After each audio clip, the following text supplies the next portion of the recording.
Your mind is a powerful weapon and it can be used to manifest your dreams into reality.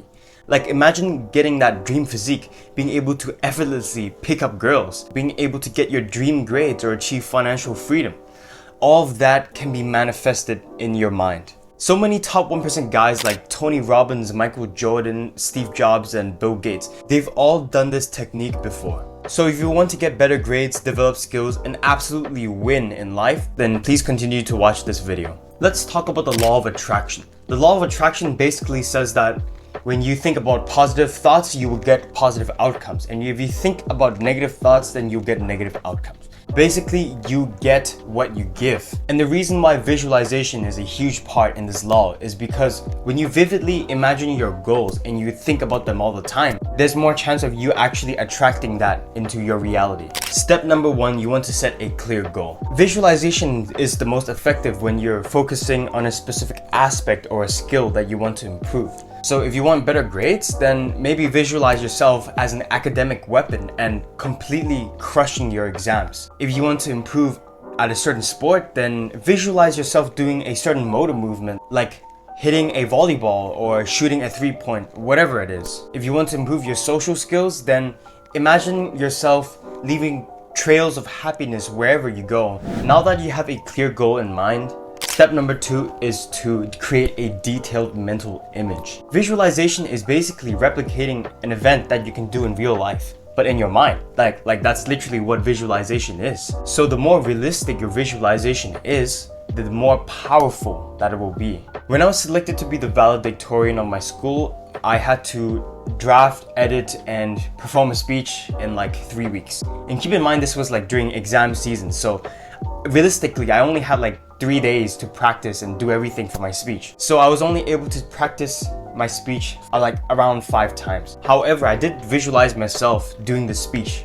on the days before I did the speech. I then visualized the faces of hundreds and hundreds of people around me. And then I visualized myself talking with confidence, with a loud and clear voice, taking deep breaths and including more pauses in my sentences. All of that I visualized to the tiniest details. And needless to say, that speech was honestly super good. Like I can say that it's probably one of the best speeches, or if not the best speech that I've ever done in my entire life. Here's a few ways to make your visualization more realistic. Number 1, visualize in first person, not third person. Don't visualize yourself looking at yourself doing something. No, you want to visualize yourself in the moment, actually performing the action. Number 2 is to visualize the event as if it were happening in real life.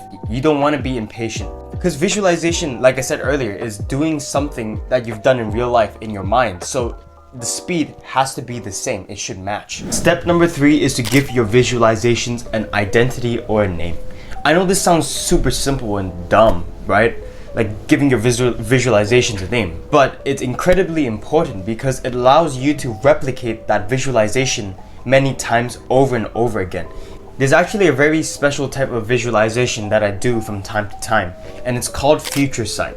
Future sight is basically just envisioning your future self, your ideal future self in the present. Guys, this is so powerful because it allows you to manifest your future self into the present.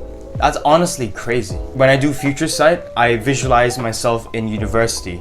There's like this very specific spot on campus that I always visualize myself in. So step number 4 is you need to put in the repetitions. So now you know how to visualize properly. You might be thinking, Matthew, where do I even start? I would say that a good starting point is to visualize every single night right before you go to sleep. And there's a very good reason for that. And it's because your brain is the most suggestible during that time. If you visualize right before you sleep, then you might be able to reprogram your subconscious mind, and that is very powerful. Visualization is a powerful tool, but it won't be effective unless you do the thing that you're visualizing in real life to some degree. Kind of makes sense, right? If you're not competent in doing the thing in real life, how can you visualize it happening in your mind, right? If you've never done a single past paper in your life, if you never even attempted active recall, how can you visualize yourself acing your exams? Like, it wouldn't make sense, right? Listen, visualization is not meant to replace the thing that you're doing in real life. It's not an excuse for you to just not study or not do whatever it is that you want to do. So guys, I hope you found that video useful. As always, may God guide us on the right path, and I'll see you in the next video.